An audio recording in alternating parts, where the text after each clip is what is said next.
ಓಂ ಗುರು ಬ್ರಹ್ಮ ಗುರುರ್ವಿಷ್ಣು ಗುರುರ್ದೇವೋ ಮಹೇಶ್ವರಃ ಗುರುರ್ ಸಾಕ್ಷಾತ್ ಪರಬ್ರಹ್ಮ ತಸ್ಮೈ ಶ್ರೀ ಗುರುವೇ ನಮಃ. ಪ್ರಾತಸ್ಮರಣೀಯ ಸದ್ಗುರುಗಳ ಚರಣಗಳಲ್ಲಿ ಭಕ್ತಿ ಪ್ರಣಾಮಗಳನ್ನು ಯಾವತ್ತೂ ಸಲ್ಲಿಸಿ, ಸುಕ್ಷೇತ್ರ ಬಾಗಲಕೋಟೆ ಜಿಲ್ಲೆ ಬಾಗಲಕೋಟೆ ತಾಲೂಕಿನ ಚಿಕ್ಕ ಶಲ್ಲಿಕೇರಿಯ ಶ್ರೀ ಶಿವಜ್ಞಾನ ಪ್ರಕಾಶ ಗುರುಕುಲದಲ್ಲಿ ಅಧಿಕ ಮಾಸದ ನಿಮಿತ್ತವಾಗಿ ನಡೆದುಕೊಂಡು ಬಂದಿರುವ ಈ ಕಾರ್ಯಕ್ರಮಕ್ಕೆ ಶ್ರೀ ಶಿವಜ್ಞಾನ ಪ್ರಕಾಶ ಗುರುಕುಲದ ಅಧಿಪತಿಗಳಾಗಿರ್ತಕ್ಕಂಥ ಪೂಜ್ಯ ಶ್ರೀ ಅಡವೇಶ ಶಾಸ್ತ್ರೀಜಿಯವರ ಚರಣಕ್ಕೂ ಭಕ್ತಿ ಪ್ರಣಾಮಗಳನ್ನು ಯಾವತ್ತೂ ಸಲ್ಲಿಸಿ, ಎನ್ನ ಆತ್ಮೀಯ ಬಂಧುಗಳೇ, ಇವತ್ತಿನ ಪ್ರವಚನದ ವಿಷಯದಲ್ಲಿ ನಾವು ನೀವೆಲ್ಲರೂ ಪಾಲ್ಗೊಳ್ಳೋಣ. ಏನದು ಅಂದರೆ, ಅದತ್ತಬು ದೋಷೇನ ಭವಿತ್ ದರಿದ್ರ ಭಾವಾತ್ ಕರೋತಿ ಪಾಪಂ ಪಾಪಾತ್ ಪ್ರಭವಾನ್ ನರಕೇ ಪ್ರಯಾತಿ ಪುನರೇವ ಪಾಪಿ ಪುನರೇವ ದರಿದ್ರ ಅನ್ನುವಂಥ ವಿಚಾರವನ್ನು ಚಿಂತನೆಗೆ ಇಟ್ಟುಕೊಂಡಿದ್ದಾರೆ. ಮನುಷ್ಯ ಮೊದಲು 84 ಲಕ್ಷ ಜೀವರಾಶಿಗಳನ್ನು ದಾಟಿ ಮನುಷ್ಯ ಜನ್ಮಕ್ಕೆ ಬರಬೇಕಾದರೆ ಇದು ಸಾಮಾನ್ಯ ಅಲ್ಲ. ದುರ್ಲಭಂ ತ್ರಯಮೇವ ತದ್ ದೈವಾನುಗ್ರಹೇತುಕಂ ಮನುಷ್ಯತ್ವ ಮುಮುಕ್ಷತ್ವ ಮಹಾಪುರುಷ ಸಂಶ್ರಯ. ಮೊದಲು ಮನುಷ್ಯನಾಗಿ ಹುಟ್ಟಿ ಬರುವುದೇ ದುರ್ಲಭ. ಮುಮುಕ್ಷತ್ವ ಮುಕ್ತಿಯನ್ನು ಪಡೆದೇ ತೀರುತ್ತೇನೆ ಎನ್ನುವಂಥ ಇಚ್ಛೆ ಬರುವುದು ಇನ್ನೂ ದುರ್ಲಭ. ಇವೆರಡೂ ಆದಾಗ ಮಹಾಪುರುಷರು ಸಿಗುವುದು ಇನ್ನೂ ದುರ್ಲಭ ಅಂತ ಹೇಳ್ಕೊಂಡು ಬಂದಾಗ, ಅದಕ್ಕೆ ಭಗವಂತ ಕೊಟ್ಟಂಥ ವರದಾನ ಇದು. ಮನುಷ್ಯ ಜನ್ಮ ಅಂದ್ರೆ ಭಗವಂತ ಕೊಟ್ಟಂಥ ವರದಾನ ಇದು. ಅದಕ್ಕೆ ಈ ಜನ್ಮದ ಸಾರ್ಥಕತೆ ಆಗಬೇಕಾದ್ರೆ ಏನು ಮಾಡಬೇಕು ಅಂದ್ರೆ ದಾನವನ್ನು ಮಾಡಬೇಕು. ಶ್ರೀಮನ್ ನಿಜಗುಣ ಶಿವೆಗಳು ಇದನ್ನೇ ಏನು ಹೇಳಿದ್ರಂದ್ರೆ, ಕೊಡಬೇಕು ಉತ್ತಮಂ ಮಗಳ ಸತ್ಪಾತ್ರದಳು ದಾನವಂ ಅಂತ ಕರೆದರು. ದಾನ ಮಾಡಬೇಕು, ಎಂತಲ್ಲೇ ಮಾಡಬೇಕು ಅಂದ್ರೆ ಸತ್ಪಾತ್ರದಳು ದಾನವನ್ನು ಮಾಡಬೇಕು. ಎಲ್ಲಿ ಮಠ ಮಂದಿರ ಭಕ್ತಿ ಪರಮಾತ್ಮನ ಚಿಂತನೆ ನಡೀತದ ಅಂಥ ಸತ್ಕಾರ್ಯದಲ್ಲಿ ದಾನ ಮಾಡಿದ್ರೆ ಅದು ನಿನಗೆ ನೀ ಮಾಡಿದ ದಾನಕ್ಕಿಂತ 1000 ಪಟ್ಟು ಹೆಚ್ಚಾಗಿ ನಿನ್ನ ರಕ್ಷಣೆಯನ್ನು ಮಾಡ್ತದೆ. ಅದಕ್ಕೆ ಏನು ಹೇಳ್ತಾರಂದ್ರೆ ದಾನವನ್ನು ಮಾಡಬೇಕು. ಅದಕ್ಕೆ ಹೇಳ್ಕೊಂಡು ಬಂದರು, ಕಂಠಸ್ಯ ಭೂಷಣಂ ಸತ್ಯಂ, ಶ್ರೋತ್ರಸ್ಯ ಭೂಷಣಂ ಶಾಸ್ತ್ರಂ, ಹಸ್ತಸ್ಯ ಭೂಷಣಂ ದಾನಂ ಅಂತ. ಕೈಗಳಿಗೆ ದಾನವೇ ಭೂಷಣ. ಕೈ ಯಾವಾಗಲೂ ದಾನ ಮಾಡೋದ್ರಿಂದ ಏನಾಗ್ತದೆ ಅಂದ್ರೆ ಕೈಗೆ ಸಂಪತ್ತು ಬರ್ತದೆ. ಕೈ ದಾನ ಮಾಡೋರ ಕೈ ಯಾವತ್ತು ಮ್ಯಾಲಿರ್ತದೆ, ದಾನ ತೆಗೆದುಕೊಳ್ಳೋರ ಕೈ ಯಾವತ್ತು ತೆಳಗಿರ್ತದೆ. ಅದಕ್ಕೆ ಇನ್ನೊಂದು ಕಡೆ ಏನು ಹೇಳ್ಕೊಂಡು ಬಂದಾರಂದ್ರೆ, ಪರೋಪಕಾರಾಯ ಪುಣ್ಯಾಯ ಪಾಪಾಯ ಪ್ರಪೀಡನಂ ಅಂತ ಹೇಳಿದರು. ಅದಕ್ಕೆ ಏನು ಹೇಳ್ತಾರಂದ್ರೆ, ಪರೋಪಕಾರಾರ್ಥ ಮಿದಂ ಶರೀರಂ ಅಂತೂ ಇನ್ನೊಂದು ಕಡೆ ಹೇಳ್ಕೊಂಬಂದು. ಈ ಶರೀರ ಬಂದದ್ದ ಪರೋಪಕಾರ ಮಾಡಕ್ಕೆ ಬಂದ. ಏನು ಹೇಳ್ತಾವಂದ್ರೆ ಪ್ರಮಾಣಗಳು, ಪರೋಪಕಾರಾಯ ವಹಂತಿ ನದ್ಯ, ಪರೋಪಕಾರಾಯ ದುಹಂತಿ ಗಾವ, ಪರೋಪಕಾರಾಯ ಫಲಂತಿ ವೃಕ್ಷ, ಪರೋಪಕಾರಾರ್ಥ ಮಿದಂ ಶರೀರಂ ಅಂತ ಹೇಳಿದರು. ನದಿಗಳು ಹರಿಬೇಕಾದ್ರೆ ಪರೋಪಕಾರಕ್ಕಾಗಿಯೇ ಹರಿತಾವ. ಆಕಳು ಹಾಲು ಕೊಡಬೇಕಾದ್ರೆ ಪರೋಪಕಾರಕ್ಕಾಗಿಯೇ ಕೊಡ್ತದ. ವೃಕ್ಷಗಳು ಹಣ್ಣು ಕೊಡಬೇಕಾದ್ರೆ, ಗಿಡ ಮರಗಳು ಹಣ್ಣು ಕೊಡಬೇಕಾದ್ರೆ ಪರೋಪಕಾರಕ್ಕಾಗಿ ಹಣ್ಣನ್ನು ಕೊಡ್ತಾವ, ಗಾಳಿ ಬೆಳಕನ್ನು ಕೊಡ್ತಾವ. ಪರೋಪಕಾರಾಯ ಕಾರಾರ್ಥಮಿದಂ ಶರೀರಂ. ಈ ಶರೀರ ಪರೋಪಕಾರ ಮಾಡಾಕೇನೆ ಬಂದದ. ಭಗವಂತ ಏನು ಹೇಳ್ತಾ ಅಂದ್ರೆ, ಭಗವಂತ ಕೊಟ್ಟಂಥ ವರದಾನ ಇದು. ಜೇಡರ ದಾಸಿಮಯ್ಯನವ್ರು ಹೇಳ್ತಾರಲ್ಲ, ಇಳೆ ನಿಮ್ಮ ದಾನ ಬೆಳೆ ನಿಮ್ಮ ದಾನ, ಸುಳಿದು ಸೂಸುವ ಗಾಳಿ ನಿಮ್ಮ ದಾನ, ನಿಮ್ಮ ದಾನವನ್ನುಂಡು ಅನ್ಯರ ಹೊಗಳುವ ಕುನ್ನಿಗಳಿಗೇನೆಂಬೆ ರಾಮನಾಥ ಅಂತಂದ್ರೆ, ಭಗವಂತ ಕೊಟ್ಟಂಥದ್ರಿ ದಾನ ಇದು. ಭಗವಂತನ ಬೆಳಕು ಪರಮಾತ್ಮಂದ, ಗಾಳಿ ಪರಮಾತ್ಮಂದ, ಈ ಭೂಮಿ ಪರಮಾತ್ಮಂದ, ನೀರು ಪರಮಾತ್ಮಂದ, ಇವೆಲ್ಲ ಪರಮಾತ್ಮಂದು ಬಳಸಿ ಪರಮಾತ್ಮನಿಗೆ ನಾವು ಒಂದಿಷ್ಟು ಅವನ ಸತ್ಕಾರ್ಯದೊಳಗೆ ನಾವು ದಾನ ಮಾಡಲಿಲ್ಲ ಅಂದ್ರೆ ಏನಾಗ್ತೈತಿ ಅಂತಂದ್ರೆ ಏನಾಗ್ತೈತಿ ಅಂದ್ರೆ ಸರ್ವನಾಶ ಆಗ್ತದೆ. ಯಾರ ಮನೆಯೊಳಗೆ ದಾನ ಇರೋದಿಲ್ಲ, ಧರ್ಮ ಇರೋದಿಲ್ಲ, ಅವ್ರೊಳಗೆ ಲಕ್ಷ್ಮಿ ನಿಂದಿರೋದಿಲ್ಲ. ನೀವು ಏಟು ಕೊಡಬಾರ್ದು, ನಾಯಾಕ ದಾನ ಮಾಡಲಿ, ನಾಯಾಕ ಧರ್ಮ ಮಾಡಲಿ ಅಂದ್ರೆ ಏನಾಗ್ತೈತಿ ಅಂತಂದ್ರೆ ಡ್ಯಾಮಿನೊಳಗೆ ನೀರು ನಿಂದ್ರಿಸಿದ್ರಂದ್ರೆ ಅದ್ರೊಳಗೆ ಡ್ಯಾಮಿಗೆ ಒಂದು ಓರ್ಪುಲ್ ನೀರು ಹಾಕೊಂಡು ಎಕ್ಸ್ಟ್ರಾ ಗೇಟ್ ಬಿಟ್ಟಿರ್ತಾರೆ. ಅದೆಟ್ಟು ಹೋಗಬಾರ್ದಂತಂದ್ರೆ ಭಾಳನಲ್ಲಿ ಬರಾಕತ್ತಿ ದೊಡ್ಡ ಮಹಾಪೂರ್ ಬಂದು ನೀರು ಬಂದು ಡ್ಯಾಮ್ ತುಂಬಿ ನಾಯಾಕ ಬಿಡಲಿ ಅಂತ ಓರ್ಪುಲ್ ಗೇಟ್ ತೆಗಿಲಿಕ್ಕಂದ್ರೆ ಇಡೀ ಡ್ಯಾಮವೇ ಹೆಂಗೆ ಒಡೆದು ಹೋಗ್ತದೋ ಹಂಗೆ ನಾವು ದುಡಿಬೇಕು, ಗಳಿಸಬೇಕು, ಉಳಿಸಿದ್ರಲ್ಲಿ ನಾವು ದಾನವನ್ನು ಮಾಡಬೇಕು. ಮತ್ತು ದಾನ ಮಾಡಲಿಲ್ಲ ಅಂದ್ರೆ ಏನು ಮಾಡಬೇಕು ಅಂತಂದ್ರೆ ದಾನ ಮಾಡಬಾರ್ದಂತ ತಿಳ್ಕೊಂಡು ನಾವು ಏನು ಅಂದ್ರೆ ರೊಕ್ಕ ಭಾಳ ಕೂಡಿ ಗಂಟು ಮಾಡಾಕತ್ತಿದ್ರಂದ್ರೆ ಅದು ಏನಾಗ್ತೈತಿ ಅಂದ್ರೆ ನಮಗೆ ಕಷ್ಟ ಬಂದ ಕಾಲಕ್ಕೆ ಅದೆಲ್ಲಿ ಉಳಿಸುವಂಥ ಕೆಲಸ ಮಾಡೋದಿಲ್ಲ. ಗಂಟು ನಾವು ಮಾಡಿಟ್ವಿ ಅಂದ್ರೆ ಯಾರು ದಾನ ಧರ್ಮ ಮಾಡಂಗಿಲ್ಲ, ಯಾರು ದೇವ ಕಾರ್ಯಕ್ಕೆ ಒಂದು ಪುರಾಣಕ್ಕೆ ಪಟ್ಟಿ ಕೊಡಂಗಿಲ್ಲ, ಸತ್ಕಾರ್ಯದೊಳಗೆ ಯಾರೂ ಸದ್ವಿನಿಯೋಗವನ್ನು ಮಾಡಲಾರ್ದ ಏನು ಮಾಡಿದ್ರು ಅಂತಂದ್ರೆ ಅದನ್ನು ಕೂಡಿ ಹಾಕಿ ಗಂಟು ಮಾಡಿ ಗಳಿಸಿ ಇಟ್ಟರೆ ಅಂದ್ರೆ ಏನಾಗ್ತೈತಿ ಅಂದ್ರೆ ಮುಂದಿನ ಜನ್ಮದಾಗ ಹಾಳು ಏನಾಗ್ತೈತಿ ಅಂದ್ರೆ ನಾವು ಏನಾದರೂ ಹುಟ್ಟಿದ್ವಿ ಅಂದ್ರೆ ಹೊಟ್ಟೆ ಒಳಗೆ ಗಂಟು ಆಕೈತಿ. ಎಂಥ ಗಂಟು ಅಂದ್ರೆ ಅಪೆಂಡೆಕ್ಸ್ ಗಂಟ, ಗಲಬಲಿ ಗಂಟ, ಪಿಸ್ತೂಲ್ ಗಂಟ, ಇಂಥವೆಲ್ಲ ಗಂಟು ಆಗ್ತಾವಂತ. ಕೇಸ್ ತೊಡಿ ಗಂಟ.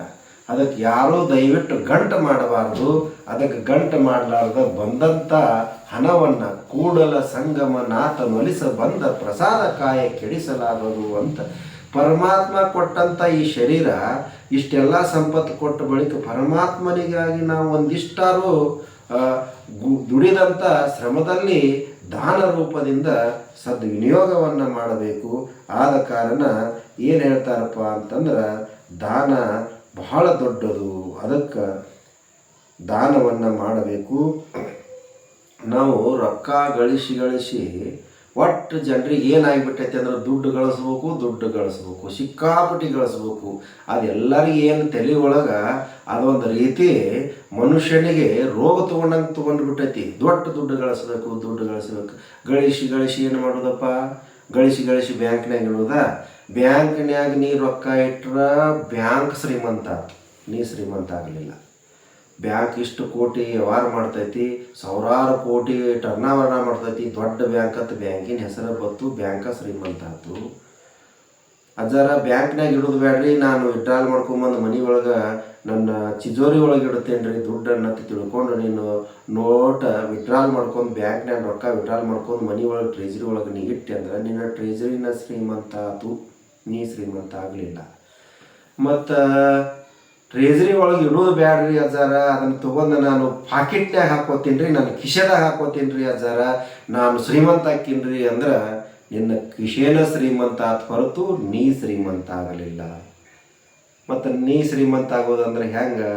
ಅಜ್ಜಾರ ನೋಟಿನ ಪೆಂಡಿ ತೊಗೊಂಡು ಆಪ್ರೇಷನ್ ಮಾಡಿ ಇಲ್ಲಿ ಒಳಗೆ ನೋಟಿನ ಪೆಂಡಿ ಹಾಕೊಂಡು ಸ್ಟಿಚ್ ಹಾಕೊಂಡ್ರೆ ಶ್ರೀಮಂತ ಹಾಕೀನಿ ಅಂದ್ರೆ ಹಂಗೆ ಆಗಕ್ಕೆ ಬರ್ತದ? ಬರೋದಿಲ್ಲ.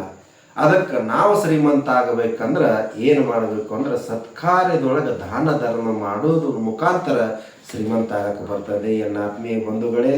ಅದಕ್ಕೆ ಭಗವಂತ ಎಲ್ಲ ಸಂಪತ್ತು ಕೊಟ್ಟಾಗ ಆ ಪರಮಾತ್ಮನಿಗೆ ನಾವು ಏನು ಅವನ ಗಾಳಿ ಬೆಳಕು ನೀರು ಎಲ್ಲ ಬಳಸಿ ಅಂಥ ಸತ್ಕಾರ್ಯದೊಳಗೆ ನಾವು ಒಂದಿಷ್ಟು ದಾನವನ್ನು ಮಾಡಲಿಲ್ಲದೆ ಹೋದ್ರೆ ಏನಾಗ್ತೈತಿ ಅಂದ್ರೆ ಎಟ್ಟ ಗಳಿಸಿದ್ರೆ ಏನೈತಿ, ನಿನ್ನ ಇಟ್ಟ ಬರು ಮನೆ ಬ್ಯಾರೆ ಐತಿ ಅಂದಂಗೆ ನಾವು ಸಾಯುವ ಕಾಲಕ್ಕೆ ಯಾವುದೂ ಬರುವುದಿಲ್ಲ. ಅದಕ್ಕೆ ಧನಾನಿ ಭೂಮೌ ಪಶುವಷ್ಟೇ ಗೋತ್ರೆ ಭಾರ್ಯಾಗ್ರಹ ದ್ವಾರೆ ಜನಃ ಸ್ಮಶಾನ್ ಪರಲೋಕ ಮಾರ್ಗೆ ಕರ್ಮಾನುಜೀವ ಏಕ ಗಚ್ಚತಿ ಅಂತ ಅಂದರು. ನೀನು ಎಷ್ಟು ರೊಕ್ಕ ಗಳಿಸಿದ್ರು ಏನು ಗಳಿಸಿದ್ರು ಯಾರೂ ನಿನ್ನಿಂದ ಬರುವುದಿಲ್ಲ, ಯಾವುದೂ ನಿನ್ನಿಂದ ಬರುವುದಿಲ್ಲ. ಅದಕ್ಕೆ ನೀ ಮಾಡಿದ ಪುಣ್ಯ ಕರ್ಮ ಅವ ನಿನ್ನ ಜೊತೆ ಬರ್ತಾವ.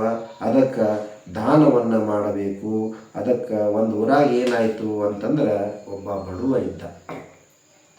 ಇದ್ದ ದಾನ ಮಾಡ್ತಿದ್ದವು. ಏನು ಇದ್ದದ್ರೊಳಗೆ ಅವನು ಏನು ದುಡಿತಾನ ಪ್ರತಿ ದಿವಸ ದುಡಿದ್ರೊಳಗೆ ಇಂಥ ದೇವ ಕಾರ್ಯ ನಡೀತು ಎಲ್ಲ ಪುರಾಣ ಪ್ರವಚನ ಕಾರ್ಯಕ್ರಮ ನಡೀತಿ ಅಂದ್ರೆ ತನ್ನ ತೇಕ್ ಏನಿರ್ತೈತಿ ಇದ್ದದ್ರೊಳಗೆ ಒಂದಿಷ್ಟು ದಾನ ಮಾಡ್ತಿದ್ದ. ಮುಂದೆ ಅವ್ರ ಮನೆಯೊಳಗೆ ಇಬ್ಬರು ಅಣ್ಣ ತಮ್ಮ ಇದ್ದವ. ಇವ್ ತಮ್ಮ ದಾನ ಮಾಡ್ತಿದ್ದ. ಹಿರಿಯ ಅಣ್ಣ ಯಾರಿಗೂ ಏನೂ ಕೊಡ್ತಿದ್ದಿಲ್ಲ. ಒಟ್ಟು ಗಳಿಸೋದ ಮಾಡ್ತಿದ್ದ. ಆದ್ರೆ ಏನು ಪುರಾಣ ಪಟ್ಟಿಗೆ ಹೋದ್ರೆ ಇಲ್ಲ ಅಂತ ಹೇಳ್ತಿದ್ದ. ಪರಂತು ಏನಾಯ್ತು ಅಂದ್ರೆ ತಮ್ಮನಾದಂಥವು ಸಣ್ಣ ಒಕ್ಕಲ್ತನ ಮಾಡ್ತಿದ್ದ, ಪುರಾಣ ಪ್ರವಚನ ಕೇಳ್ತಿದ್ದ, ಭಕ್ತಿ ಇದ್ದ. ಯಾರೋ ಮಹಾತ್ಮರು ಬಂದರು, ಯಾವುದೋ ಒಂದು ಕಾರ್ಯಕ್ರಮ ಐತ್ರಿಪ್ಪ, ಹಿಂಗೆ ದೇವ್ರ ಕಾರ್ಯ ಐತಿ ಅಂತ ಹೋದ್ರೆ ತನ್ನ ಕೈಯಾಗಿ ಎಷ್ಟು ಇರ್ತೈತಿ ಅಷ್ಟು ಕೊಟ್ಟ ಏನಂತಂದ್ರೆ ದಾನ ಕಾರ್ಯವನ್ನು ಮಾಡ್ತಿದ್ದ. ಏನಾಯಿತು ಅಂದ್ರೆ ಮುಂದೆ ಬ್ಯಾರೆ ಆಗುವಂಥ ಸಂದರ್ಭ ಬಂತು. ಯಾರಿಗೂ ಏನೂ ಕೊಡಲಾರ್ದ ಅವ್ರ ಅಣ್ಣ ಏನು ಮಾಡಿದ ಅಂದ್ರೆ ಬ್ಯಾರೆ ಆಗೋ ಟೈಮ್ಗೆ ಇಟ್ಟು ಸಾಲ ಐತಿ ಅಟ್ಟು ಸಾಲ ಐತಿ, ಅದಕ್ಕೆ ನಿನಗೆ ಆಸ್ತಿ ಕೊಡಬೇಕಾದ್ರೆ ಇಟ್ಟು ಸಾಲ ಹೊತ್ಕೋಬೇಕು ಅಂದ್ರೆ ಎಷ್ಟು ಸಾಲ ಅಂದ್ರೆ 2 ಎಕರೆ ಹೊಲ ಇದ್ರೆ 2 ಎಕರೆ ಹೊಲಕ್ಕೆ 25 ಲಕ್ಷ ರೂಪಾಯಿ ಸಾಲ ಆಗೈತಿ. ನೀ 12 ಲಕ್ಷ ರೂಪಾಯಿ ಕೊಟ್ರೆ ನಿನಗೆ ಆಸ್ತಿ ಸಿಗ್ತೈತಿ ಅಂದ. ಪಾಪ ಬಡವ ತಮ್ಮನತ್ತಕ್ಕೆ ಏನೂ ರೊಕ್ಕಿರಲಿಲ್ಲ. ಇನ್ನು 12 ಲಕ್ಷ ರೂಪಾಯಿ ಕೊಟ್ಟು ಕೊಡ್ಲಿ, 12 ಲಕ್ಷ ರೂಪಾಯಿ ಕೊಟ್ಟು ನಾ ಹೊಲ ಹೆಂಗೆ ಉಳಿಸ್ಕೊಲಿ ಅಂತ ತಿಳ್ಕೊಂಡು ನೀನ ಸಾಲ ಹರಕೋ, ನೀನ ನನ್ನ ಆಸ್ತಿ ತಗೋಪ್ಪ, ನೀನ ಹರಕೋ ಅಂತ ಬಿಟ್ಟ. ಪಾಪ ಅವನಿಗೆ ಒಂದು ಸಣ್ಣ ದಡ್ಡಿ ಜಾಗ ಕೊಟ್ಟರು. ಆ ದಡ್ಡಿ ಜಾಗದೊಳಗೆ ಕೂಲಿ ನಾಲಿ ಮಾಡಿಕೊಂಡು ಅಲ್ಲೇ ಜೀವನ ಮಾಡ್ಕೊಂಡು ಯಾರಾದ್ರ ಹೊರಗೆ ರೈತರದ್ದು ಹೊಲಕ್ಕೆ ಕಡೆಗೆ ಹೋಗ್ತಿದ್ದ, ಕೆಲಸಕ್ಕೆ ಹೋಗ್ತಿದ್ದ, ಏನೋ ಒಂದು ಕೆಲಸ ಮಾಡಿಕೊಂಡು ತನ್ನ ಉಪಜೀವನ ಮಾಡ್ಕೊಂಡು ಹೋಗ್ತಿದ್ದ. ಮುಂದೊಂದಾನೊಂದು ಟೈಮ್ದಾಗ ಊರಿಗೆ ಬರಗಾಲ ಬಿದ್ದ ಸಂದರ್ಭದೊಳಗೆ ಇವನು ಮನೆಯೊಳಗಿರ್ತಕ್ಕಂಥ ಎಲ್ಲ ಸಂಪತ್ತು ಖಾಲಿಯಾಗಿತ್ತು. ಏನೋ ಒಂದಿಟ್ಟು ಕಂಚಿನ ಬಾಂಡೆಗಳು ಅವು ಇವು ಇದ್ದ, ಅವನು ಅಷ್ಟು ಮಾರಿ ಜೀವನ ಸಾಗಿಸಿದ್ರು. ಕೈಯಾಗಿರು ಕೊಳ್ಳಾಗಿರು ಬಂಗಾರ ಮಾರಿ ಕೊಟ್ಟರು ಹೆಂಡತಿ. ಮುಂದೆ ಅವರು ರೊಕ್ಕ ಖಾಲಿ ಅದು, ಎಲ್ಲರೂ ಕೆಲಸಕ್ಕೆ ಹಚ್ಕೊಳ್ಳೋದು ಕಮ್ಮಾತು ಬರಗಾಲ ಬಿದ್ದ ಸಮಯದೊಳಗೆ. ಪುರಾಣ ಕೇಳ್ತೀರಿ, ಮಹಾತ್ಮರು ಭಕ್ತಿ ಮಾಡತ್ ಹೇಳ್ಯಾರ.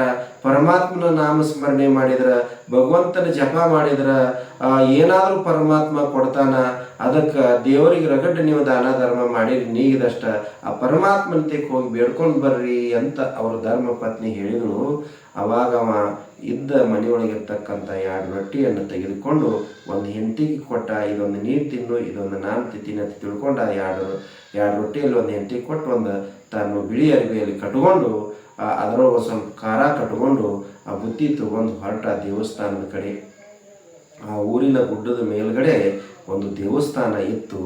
ಆ ದೇವಸ್ಥಾನಕ್ಕೆ ಅಲ್ಲಿ ಹೋಗಿ, ಹೇ ಪರಮಾತ್ಮ, ಹೇ ಭಗವಂತ, ನನಗೆ ಬಹಳ ಬಡತನ ಬಂದದ, ನನ್ನ ಅತ್ತೆ ಉಣ್ಣಾಕು ಏನು ತಿನ್ನಾಕು ಗತಿ ಇಲ್ಲದಂಥ ಪರಿಸ್ಥಿತಿ ಬಂದದ. ಹೇ ಭಗವಂತ, ಪರಮಾತ್ಮ ನನಗೆ ಆಶೀರ್ವಾದ ಮಾಡು ಪರಮೇಶ್ವರ ಅಂತ ತಿಳ್ಕೊಂಡು ದೇವರಿಗೆ ಬೇಡಿಕೊಂಡು ಅದೊಂದು ರೊಟ್ಟಿ ತಿಂದ. ಸ್ವಲ್ಪ ನೀರು ಕುಡ್ದ. ಅವನಿಗೇನಾಯಿತು ಅಂದ್ರೆ ನಿದ್ದೆ ಬಂತು. ನಿದ್ದೆ ಬರಬೇಕಾದ್ರೆ ಆ ತೂಕಡಿಕೆ ಬರಾಕತ್ತೀವಿ, ನನಗೆ ದಣಿವೆ ಆಗೈತಿ, ಒಂದಿಷ್ಟು ರೆಸ್ಟ್ ಮಾಡ್ಬೇಕಂತ ತಿಳ್ಕೊಂಡು ಆ ಖಾಲಿ ಬುತ್ತಿ ಅರಿವಿ ಅಲ್ಲೊಂದು ಗಿಡ ಇತ್ತು ದೇವಸ್ಥಾನದ ಮುಂದೆ. ಆ ಗಿಡಕ್ಕೆ ಅರಿವಿಯನ್ನು ಕಟ್ಟಿ ಮಲ್ಕೊಂಡ ನಿದ್ದೆ ಹತ್ತು ಗಾಢವಾದ ನಿದ್ರೆ ಹತ್ತು. ರಾತ್ರಿ ಎಚ್ಚರ ಆಗಲಿಲ್ಲ. ಬೆಳಗಿನ ನಸುಕಿನ ಜಾವದಲ್ಲಿ ಎಚ್ಚರ ಆಯಿತು. ಅವನಿಗೆ ಎಚ್ಚರ ಆಯಿತು. ನಾನು ದೇವರ ಹತ್ತಕ್ಕ ಏನೋ ಒಂದು ಬೇಡ್ಕೊಳಕ್ಕೆ ಬಂದೀನಿ, ನಾನು ಇಲ್ಲೇ ಬಂದು ಮಕ್ಕೊಂಬಿಟ್ಟೀನಿ ಅಂತ ತಿಳ್ಕೊಂಡು ಬೆಳಗ್ಗೆ ಆಗೈತೆ ಅಂತ ನೋಡ್ಕೊಂಡು ಎದ್ದು ನೋಡ್ತಾನೆ. ಅದು ಏನು ಆ ಗಿಡದೊಳಗೆ ಅರಿವಿ ಕಟ್ಟಿರಲ್ಲ, ಅರಿವಿ ಸ್ವಲ್ಪ ದ್ವಾಡದಾಗಿತ್ತು. ಏನೋ ಒಂದು ಈ ಅರಿವಿ ಗಂಟ ನಾನು ಖಾಲಿ ಅರಿವಿ ಕಟ್ಟೀನಿ, ಅರಿವಿ ದ್ವಾಡದಾಗೈತಿಲ್ಲ ಅಂತ ತಿಳ್ಕೊಂಡು ಬಿಚ್ಚಿ ನೋಡ್ತಾನೆ. ಅದರ ಒಂದು ಸುಂದರವಾದ ಬಟ್ಟಲಿತ್ತು. ಈ ಬಟ್ಟಲ್ದಾಗ ನೀರು ಕುಡಿದ್ರೆ ಎಷ್ಟು ಆನಂದ ಆಗಬಾರ್ದಂದ ಆ ಬಟ್ಟಲ್ದಾಗ ನೀರ ಬರಕ್ಕೆ ಚಲೋ ಆತು. ನೀರು ತುಂಬಿತು ಆ ಬಟ್ಟಲ್ದಾಗ. ಅದನ್ನು ತಗೊಂಡು ನೀರು ಕುಡ್ದ. ಈ ಬಟ್ಟಲ್ದಾಗ ನೀರು ಕುಡಿದ್ರೆ ಎಷ್ಟು ಆನಂದ ಆಕೈತಿ, ಹಾಲು ಹಾಕೊಂಡು ಕುಡಿದ್ರೆ ಎಷ್ಟು ಆನಂದ ಆಗಬಾರ್ದು ಅಂತ ಅನ್ಕೊಂಡ. ಆ ಬಟ್ಟಲದಲ್ಲಿ ಹಾಲೂ ತುಂಬಿತು. ಹಾಲನ್ನು ಕುಡಿದ ಸಂತೋಷ ಆಯಿತು. ಅದು ಏನಾಗಿತ್ತು ಅಂದ್ರೆ, ಚಿಂತೆಗೆ ಚಿಂತಾಮಣಿದು ಅಂತು ಕಾಮಕ್ಕೆ ಕಾಮಧೇನಿದು ಅಂತು ಕಲ್ಪನೆಗೆ ಕಲ್ಪ ದ್ರುಮವು ತಾನೇ ಇದು ಅಂತ ಹೇಳಿದಂಗ ಆ ಪರಮಾತ್ಮ ಇವೇನು ದಾನ ಧರ್ಮ 1 ರೂಪಾಯಿ ಮಾಡ್ತಿದ್ದಲ್ಲ, ಬಡತನದೊಳಗೆ ಇದ್ಕೊಂಡ 1 ರೂಪಾಯಿ ದಾನ ಧರ್ಮ ಮಾಡ್ತಿದ್ದಲ್ಲ, ಅವನ ದಾನ ಧರ್ಮಕ್ಕೆ ಮೆಚ್ಚಿ ಪರಮಾತ್ಮ ಅವನಿಗೆ ಚಿಂತಾಮಣಿ ಬಟ್ಟಲವನ್ನು ಕರುಣಿಸಿದ್ದ. ಅದಕ್ಕೆ ಆ ಬಟ್ಲ ತಗೊಂಡು ಏನು ಕೇಳ್ತಾನೆ ಅದು ಸಿಗ್ತಿತ್ತು. ಅದನ್ನು ತಗೊಂಡು ದೇವರಿಗೆ ನಮಸ್ಕಾರ ಮಾಡಿ ಮನೆಗೆ ಬಂದ. ಹೆಂಡತಿಗೆ ಹೇಳ್ದ, ಮನೆ ಸಾರಿಸು, ಶೃಂಗಾರ ಮಾಡು, ಆ ಭಗವಂತ ಆಶೀರ್ವಾದ ಕೊಟ್ಟಾನ, ಚಿಂತಾಮಣಿ ಬಟ್ಲ ಕೊಟ್ಟಾನ, ನಾವು ಏನು ಕೇಳ್ತೀವಿ ಅದೆಲ್ಲ ಅದರಲ್ಲಿ ಬರ್ತದ ಅಂತ ಹೇಳ್ಕೊಂಡು ಏನು ಮಾಡಿದರು ಅಂದ್ರೆ ಮೊದಲ ಮಹಾತ್ಮರಿಗೆ ಪ್ರಸಾದ ಮಾಡೋನು, 5 ಮಂದಿ ಜಂಗಮರಿಗೆ ಪ್ರಸಾದ ಮಾಡಿಸೋನು, ಆಮೇಲೆ ಯಾರ್ಯಾರು ನಮ್ಮ ಮನೆಗೆ ಅನ್ನ ಪ್ರಸಾದಕ್ಕೆ ಬರ್ತಾರ, ದಾನ ಕೇಳಕ್ಕೆ ಬರ್ತಾರ, ಅವ್ರಿಗೊಂದು ತುತ್ತು ಅನ್ನ ಪ್ರಸಾದ ಕೊಡೋನು ಅಂತ ತಿಳ್ಕೊಂಡು ಸಂಕಲ್ಪ ಮಾಡಿ ಮನೆ ಸಾರಿಸಿ ಶೃಂಗಾರ ಮಾಡಿ ಒಂದು 5 ಮಂದಿ ಜಂಗಮರಿಗೆ ಪ್ರಸಾದ ಮಾಡಿಸಿದರು. ಅವ್ರು ಏನು ಕೇಳ್ತಾರ ಅದನ್ನು ಪ್ರಸಾದ ಮಾಡಿಸಿದ್ರು. ಊರಾಗ ಯಾರು ಬರ್ತಾರೆ ಬರ್ರಿ ಎಲ್ಲರಿಗೂ ಪ್ರಸಾದ ಐತೆ ಅಂತ ಹೇಳಿ ಕರೆದ್ರು. ಅವಾಗ ಏನು ಅಡುಗೆ ಮಾಡಿಸಿರಿ, ನೀವು ಏನು ಕೇಳಿರಿ ಅದನ್ನು ಮಾಡಿಸ್ತೀವಿ ಅಂತಂದರು. ಯಾರ್ಯಾರು ಏನೇನು ಪ್ರಸಾದ ಕೇಳ್ತಾರ ಆ ಬಟ್ಟಲು ತೆಕ್ಕೆ ಹೋಗಿ ಅದಕ್ಕೆ ಪೂಜೆ ಮಾಡಿ ಕೇಳ್ಕೊಂಡು ಇಂಥವ್ರಿಗೆ ಹಿಂಗೆ ಪ್ರಸಾದ ಕೊಡುವಂತ ಕೇಳಿದಾಗ ಅದು ಬಟ್ಟಲು ತುಂಬಿ ಬರ್ತಿತ್ತು. ಅದನ್ನು ತಾಟಿಗೆ ಬಳಸಿ ಪ್ರಸಾದ ಮಾಡಿಕೊಟ್ರು. ಇಡೀ ಊರು ಜನ ಊಟ ಮಾಡ್ತು. ಯಾರಿಗೆ ದಾನ ಧರ್ಮ ಮಾಡಲಾರ್ದ ಕೂಡಿ ಹಾಕಿಟ್ಟಂತ ಅವ್ರ ಅಣ್ಣನಿಗೆ ಚಿಂತೆ ಹತ್ತು. ನಮ್ಮ ತಮ್ಮಗಿಟ್ಟು ಸಾಲ ವರ್ಷ ಏನೋ ರೊಕ್ಕ ರೂಪಾಯಿ ಕೊಡ್ಲಾರ್ದ, ಆಸ್ತಿ ಕೊಡ್ಲಾರ್ದ ಹೊರಗೆ ಹಾಕೀನಿ, ಇವು ಇಡೀ ಊರಿಗೆ ಊಟ ಹಾಕಿದ, ಎಲ್ಲಿಂದ ತಂದ, ಎಲ್ಲಿಂದ ರೊಕ್ಕ ಬಂತು ಅಂತ ಚಿಂತೆ ಹತ್ತು. ಈಗಿನ ಕಾಲದ ಗತಿ ಅವಾಗ ಮೊಬೈಲ್ ಇರಲಿಲ್ಲ, ಟಿವಿ ಇರಲಿಲ್ಲ, ಏನೂ ಇರಲಿಲ್ಲ. ಅವಾಗ ವಾರ್ತಾ ಇಲಾಖೆ ಅಂದ್ರೆ ಊರಾಗ ಏನಿರ್ತಾರಲ್ಲ ಮಾತೆಯರು, ಅತಿ ಮಾತಾಡೋದ್ರಿಂದ ಅವ್ರಿಗೆ ಮಾತೆಯರು ಅಂತ ಕರೀತಾರೆ. ಯಾವ ಟಿವಿ ಬೇಕಾಗಿಲ್ಲ, ಯಾವ ನ್ಯೂಸ್ ಬೇಕಾಗಿಲ್ಲ, ಏನು ಬೇಕಾಗಿಲ್ಲ, ಒಂದು ಮಾತು ಎಲ್ಲಾರು ಹೋಯ್ತು ಅಂದ್ರೆ ಇಡೀ ಊರ ಸುತ್ತ ಹಾಕಿರ್ತೈತಿ ಅಷ್ಟು ಸ್ಪೀಡು. ಅವರು ಮಾತೆಯರು ಅಂದ್ರಂತ ಹಿಂಗೆ ಇಡೀ ಊರಿಗೆ ಊಟ ಹಾಕಿದ್ದು ಹೆಂಗೆ ಹಾಕಿದ ಅಂತ ಕೇಳಿದ್ರಂತ ಅವ್ನ ಹೆಂಡತಿಗೆ. ಇಲ್ಲ, ನನ್ನ ಗಂಡ ದೇವರ ತೆಕ್ಕ ಪೂಜೆ ಮಾಡಕ್ಕೆ ಅನುಷ್ಠಾನ ಮಾಡಕ್ಕೆ ಬೇಡ್ಕೊಂಬರಕ್ಕೆ ಹೋಗಿದ್ದ, ಅದಕ್ಕೆ ನಾನು 1-2 ರೊಟ್ಟಿ ಉಳಿದಿತ್ತು, 1 ರೊಟ್ಟಿ ನಾ ತಿಂದೆ, 1 ರೊಟ್ಟಿ ಖಾರ ಹಾಕಿ ಅವ್ನು ಕಟ್ಟಿ ಕಳಿಸಿದೆ ಬುತ್ತಿ. ಆ ಬುತ್ತಿ ಅಲ್ಲಿ ಊಟ ಮಾಡಿ ಖಾಲಿ ಅರ್ಬಿ ಆ ಗಿಡಕ್ಕೆ ಕಟ್ಟಿ ಅಲ್ಲೇ ರೆಸ್ಟ್ ಮಾಡಕತ್ತು ಮಕ್ಕೊಂದ ವಿಶ್ರಾಂತಿ ಪಡಿಯಾಕ ನಿದ್ದೆ ಎತ್ತಿ ಮರುದಿವ್ಸ ಎದ್ದು ನೋಡ್ದ ಅರ್ಬಿ ಒಳಗೆ ಚಿಂತಾಮಣಿ ಬಟ್ಲ ಬಂದಿತ್ತು. ಅದನ್ನು ತೊಗೊಂಬಂದ ಅದೇನು ಕೇಳ್ತೀವಿ ಅದು ಕೊಡಾಕತ್ತಿ, ಅದನ್ನು ತೆಗೆದುಕೊಂಡು ಮನೆಗೆ ಬಂದು ಎಲ್ಲರಿಗೂ ನಾವು ಪ್ರಸಾದ ಮಾಡ್ತೀವಿ ಅಂದ್ರಂತೆ. ಚಿಂತೆ ಚಾಲು ಆಯ್ತು. ಹಿರಿಯ ಅಣ್ಣನ ಹೆಂಡತಿ, ನಾವು ಯಾಕೆ ಅದನ್ನು ತೊಗೊಂಬರಬಾರ್ದು ಅಂದರು. ಯಾರಿಗೆ 1 ರೂಪಾಯಿ ಕೊಡಲಾದಂಥ ಮನುಷ್ಯ ಇಷ್ಟು ಸಿಗ್ತೈತಿ ಅಂತಂದ್ರೆ ಹೋಗುವಂತ ಅವನ ಹೆಂಡತಿ ತಯಾರು ಮಾಡಿ ಗಂಡುಗೂ 1-2 ರೊಟ್ಟಿ ಕಟ್ಟಕೊಟ್ಟಿ, 1 ರೊಟ್ಟಿ ಕಟ್ಟಿ ಖಾರ ಕಟ್ಟಿ, ನೀನು ಹೋಗಿ ನೀನು ಬೇಡ್ಕೊಂಬ ಅಂತ. ಪರಮಾತ್ಮ ಶಾನ್ಯ ಆಸಾಮಿ ಹೆಂಗೈತೆ ಅನ್ನೋದು ಆ ಭಗವಂತಕ್ಕೆ ಗೊತ್ತ. ಅದಕ್ಕೆ ಯಾರು ದಾನ ಧರ್ಮ ಮಾಡ್ತಾರ ಅದನ್ನು ಪರಮಾತ್ಮ ನೋಡಿ ಅವ್ರ ಮನೆಗೆ ಸಿರಿ ಸಂಪತ್ತ ಕೊಡ್ತಾನ, ಆಯುಷ್ಯ ಆರೋಗ್ಯ ಕೊಡ್ತಾನ. ಇವ ಹೋಗಿ ಇವನು 1 ರೊಟ್ಟಿ ತಿಂದು ಖಾರ ರೊಟ್ಟಿ ತಿಂದು ಆ ಅರಿವಿಯಲ್ಲಿ ಕಟ್ಟಿ ಇವನು ಮಲ್ಕೊಂಡ. ಇವನಿಗೆ ನಿದ್ದೆ ಬರಲ್ದು. ಮಲ್ಕೊಂಡ ಕಣ್ಣು ಮುಚ್ಚಿ ಬೆಳಗಿನ ಜಾವಕ್ಕೆ ತಡದ ಸ್ವಲ್ಪ ನಿದ್ದೆ ಬಂತು. ಮಲ್ಕೊಂಡು ಬೆಳಗ್ಗೆ 6 ಗಂಟೆಗೆ ಎದ್ದು ನೋಡ್ತಾನ.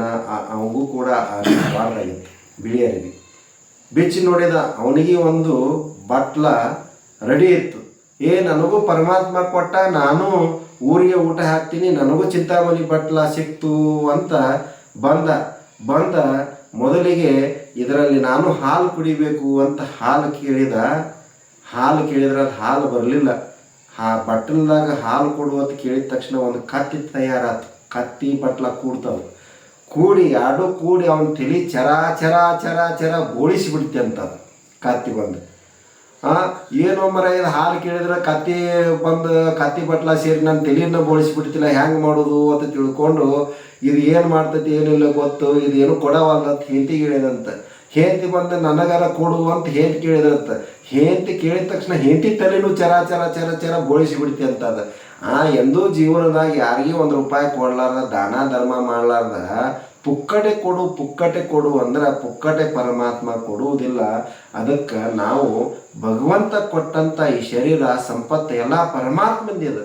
ಪರಮಾತ್ಮ ಕೊಟ್ಟದ್ದನ್ನು ಪರಮಾತ್ಮನಿಗೆ 1 ಪೈಸಾನು ನಾವು ಸದ್ಬಳಕೆ ಮಾಡಲಿಲ್ಲ ಅಂದ್ರೆ ಭಗವಂತ ನಮ್ಮ ತೆಕ್ಕ ಯಾವ ಸಂಪತ್ತು ಕೊಡುವುದಿಲ್ಲ, ಆ ಸಂಪತ್ತು ಯಾವತ್ತೂ ಉಳಿಯುವುದಿಲ್ಲ.